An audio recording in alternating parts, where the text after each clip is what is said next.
साक्रीजवळ car कॅरियरला भीषण आग, 3 कोटींची लक्झरी इलेक्ट्रिक वाहने जळून खाक.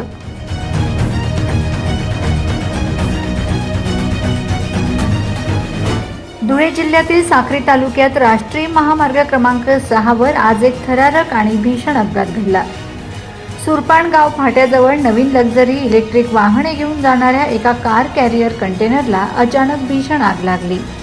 या आगीत कंटेनरमधील महागड्या गाड्या जळून खाक झाल्या असून कोट्यवधी रुपयांचे नुकसान झाल्याचा प्राथमिक अंदाज आहे.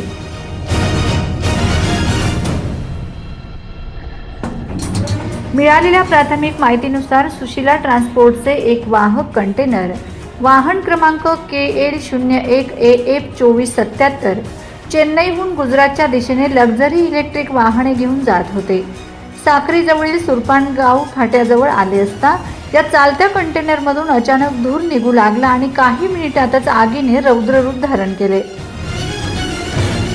कंटेनरमध्ये सुमारे 3 कोटी रुपये किमतीची 5 आलिशान लक्झरी इलेक्ट्रिक वाहने होती.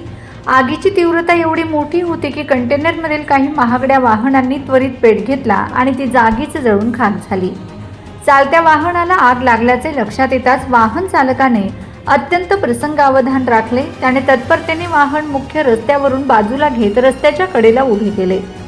चालकाच्या या सतर्कतेमुळे महामार्गावरील इतर वाहने आगीच्या भक्ष्यस्थानी पडण्यापासून वाचलीत आणि एक फार मोठा अनर्थ टळला. घटनेची माहिती मिळताच साक्री अग्निशमन दलाच्या जवानांनी तात्काळ घटनास्थळी धाव घेतली. जवानांनी शर्थीचे प्रयत्न करून आगीवर नियंत्रण मिळवले. अग्निशमन दलाने वेळेत कारवाई केल्यामुळे कंटेनरमधील इतर काही वाहने सुरक्षित वाचवण्यात यश आले आहे. सुरक्षेचा उपाय म्हणून पोलिसांनी महामार्गावरील दोन्ही बाजूंची वाहतूक काही काळासाठी पूर्णपणे थांबवली होती. त्यामुळे हायवेवर वाहनांच्या लांबच लांब रांगा लागल्या होत्या. आग आटोक्यात आल्यानंतर वाहतूक हळूहळू पूर्वपदावर आणण्यात आली. सदर कार कॅरियरला आग नेमकी कशामुळे लागली, शॉर्ट सर्किटमुळे की इलेक्ट्रिक वाहनांच्या बॅटरीमुळे, याचे नेमके कारण अद्याप स्पष्ट होऊ शकलेले नाही. साक्री पोलीस आणि संबंधित यंत्रणा या प्रकरणाचा पुढील तपास करीत आहेत.